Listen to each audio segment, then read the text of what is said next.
Welcome to Telugu one news. నేను మహాలక్ష్మి. ఈరోజు మనతో పాటు చాణక్య స్ట్రాటజీ ముఖేష్ గారు ఉన్నారు. ఏపీలో పోలింగ్ ముగిసింది, తర్వాత జరిగిన పరిణామాలు అందరికీ తెలిసిందే. వాటిపై ఆయనతో మాట్లాడదాం. నమస్తే సార్. నమస్తే. ఏపీలో ఎలక్షన్స్ జరిగిన తర్వాత జరిగిన పరిణామాలు, అట్లాగే ఎగ్జిట్ పోల్ ఎప్పుడు రాబోతోంది మీ నుంచి? యాక్చువల్గా ఎగ్జిట్ పోల్ నా నుంచి కాదు, అన్ని కంపెనీలు కూడా జూన్ 1కి ఇవ్వమని ఈసీ ఒక నిర్ణయం ప్రకటించింది. కాబట్టి జూన్ 1 వరకు ఎగ్జిట్ పోల్ కోసం వెయిట్ చేయాల్సిందే. బట్ బిఫోర్ దట్ ఏంటంటే మొన్న మే 13 పోలింగ్ కంప్లీట్ అయింది. మే 13 పోలింగ్ కంప్లీట్ అయినప్పుడు అంత ముందు 2 రోజుల ముందు మే 11ను మనం ఒక ప్రీ పోల్ ఇవ్వడం జరిగింది. ఆ ప్రీ పోల్ అనేది ఆల్మోస్ట్ మనం ఎలక్షన్స్కి ఒక రోజు ముందే ఇవ్వడం జరిగింది. కాబట్టి ఆ రోజు ఇచ్చిన పర్సంటేజ్లో ది బెస్ట్ పర్సంటేజ్ అనేది రేపు ఎగ్జిట్ పోల్లో ఇవ్వబోతున్నాం అనేది క్లియర్గా ఒకటి స్పష్టమైన క్లారిటీ అయితే ఉంది.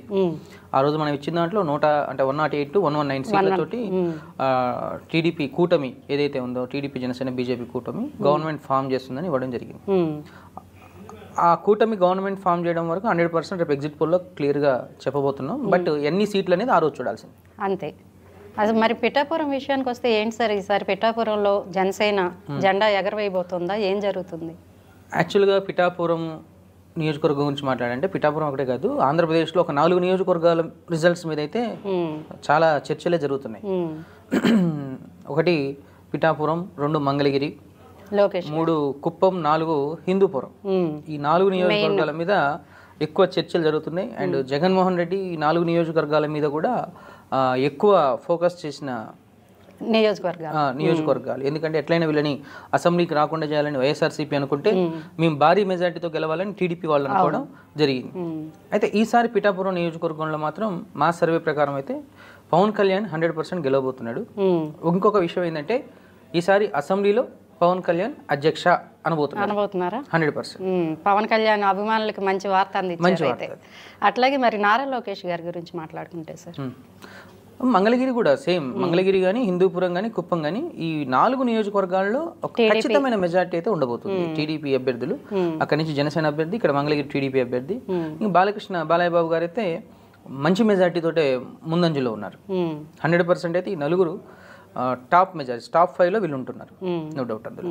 అంటే ఎలక్షన్లో జరుగుతాయి గొడవలు ఎప్పుడైనా, కానీ ఇక్కడ ఎలక్షన్ తర్వాత కూడా గొడవలు జరగడానికి మెయిన్ రీజన్ మనం ఏం చెప్పుకోవచ్చు అంటారు? ఒకటి మేడం, సైంటిఫిక్గా మనం ఒక హ్యూమన్ బ్రెయిన్ మనం ఆలోచించేస్తే ఎప్పుడైతే ఒక భయం అనేది క్రియేట్ అవుతుందో ఆ భయం అనేది కొన్ని కాన్సిక్వెన్సెస్కి దారితీస్తుంది.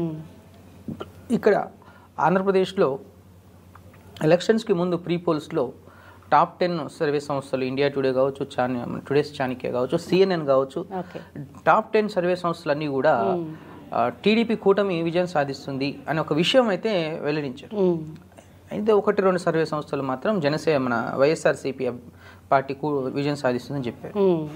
అయితే మేజర్ సెగ్మెంట్స్ ఎప్పుడైనా సర్వే సంస్థలు ఇచ్చే ప్రీ పోల్స్ మేజర్ సెగ్మెంట్ ఏదైతే చెప్తుందో అది 100% జరుగుతుంది. ఇక్కడ మేజర్ సెగ్మెంట్ ఏం చేశారంటే టీడీపీ కూటమి జరుగుతుంది, విజయం సాధిస్తుందని చెప్పినప్పుడు అక్కడ కొంచెం వైఎస్ఆర్ కార్యకర్తలు ఏంటంటే కొంచెం అసంతృప్తితో కూడిన భయం అనేది ఏర్పడుతుంది. దానితో ఎట్లయినా మీకు గెలవాలి ఆ భయం ఏర్పడినప్పుడు అన్నప్పుడు 100% ఏంటంటే కొన్ని కాన్సిక్వెన్సెస్ అయితే దారితీస్తుంది. దానిలో భాగంగానే మీరు చూసిన మాచర్లలో గొడవలు కావచ్చు, తెనాల్లో గొడవలు కావచ్చు, అటు సైడు తాడిపత్రిలో గొడవలు కావచ్చు, అవి ఏంటంటే దాని కొనసాంపిక 2-3 రోజులు జరగడం అనేది కొంచెం అక్కడ ఆంధ్రప్రదేశ్ ప్రజలకైతే కొంచెం దురదృష్టకరమైన వాతావరణం అని 100% చెప్పుకోవాలి. ఇక ఓవరాల్గా చూస్తే వాళ్ళకు భయంతో కూడిన దాని వల్లనే ఆ గొడవలకి భయంతో కూడిన ఓటమి అనుకోవచ్చు. ఓకే. అయితే మీరేమో కూటమి గెలుస్తుందని పక్కాగా చెప్తున్నారు, కానీ జగన్ ప్రెస్ మీట్ పెట్టి మరి జూన్ 9న విశాఖలో నేను సీఎంగా మళ్ళీ ప్రమాణ స్వీకారం చేయబోతున్నాను అన్నారు. అనుకోవచ్చు, తప్పులేదు. ఇప్పుడు చంద్రబాబు నాయుడు అనుకోవచ్చు, పవన్ కళ్యాణ్ అనుకోవచ్చు, జగన్ అనుకోవచ్చు, పురంధరేశ్వరి గారు అనుకోవచ్చు, ఎవరైనా అనుకోవచ్చు, వైఎస్ షర్మిల కూడా అనుకోవచ్చు, తప్పలేదు. కాకపోతే ఏంటంటే ప్రజలు ఓటర్ నాడి ఎట్టుందనేది ఇంపార్టెంట్.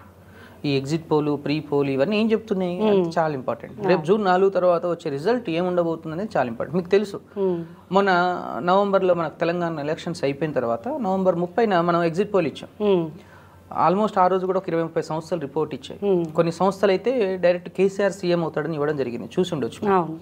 కొన్ని సంస్థలు అయితే 58 నుంచి 60, 65 అంటే ఒక ఖచ్చితమైన మెజారిటీ ఇవ్వకుండా హంగ్ ఏర్పడొద్దని ఇచ్చారు.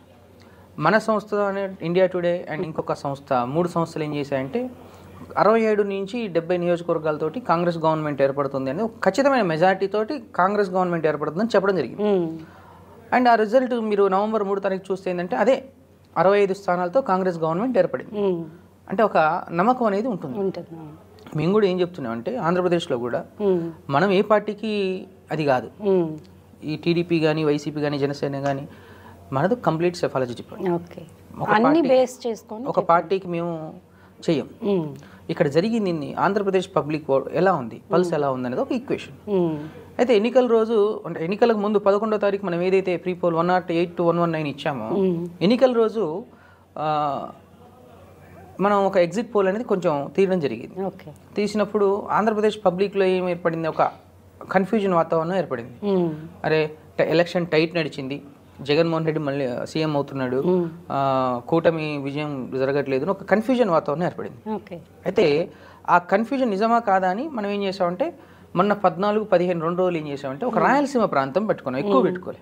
రాయలసీమ ప్రాంతంలో ఉన్న 52 నియోజకవర్గాల్లో ఒక ఎగ్జిట్ పోల్ లాగా కాన్స్టిట్యూన్సీకి 100 శాంపిల్స్ ఎక్కువ తీసుకున్నాం. ఎగ్జిట్ పోల్ లాగా తీసుకుంటే మనకు అర్థమైన వాతావరణం ఏంటంటే ప్రతి ఇంట్లో జగన్ సంక్షేమ పథకాలు అయితే అందుతున్నాయి. ఈ సంక్షేమ పథకాల ఎఫెక్ట్ అంటే ఫిమేల్ ఓటర్స్ మీద ఉంది. కానీ అదే ఇంట్లో ఆ ఫిమేల్ ఓటర్స్ ఇంట్లో వాళ్ళ ఇంట్లో పెరుగుతున్న పిల్లలు అంటే డిగ్రీ కంప్లీట్ చేసుకున్న యువకులు ఏం చేశారంటే కూటమికి ఓటేశారు.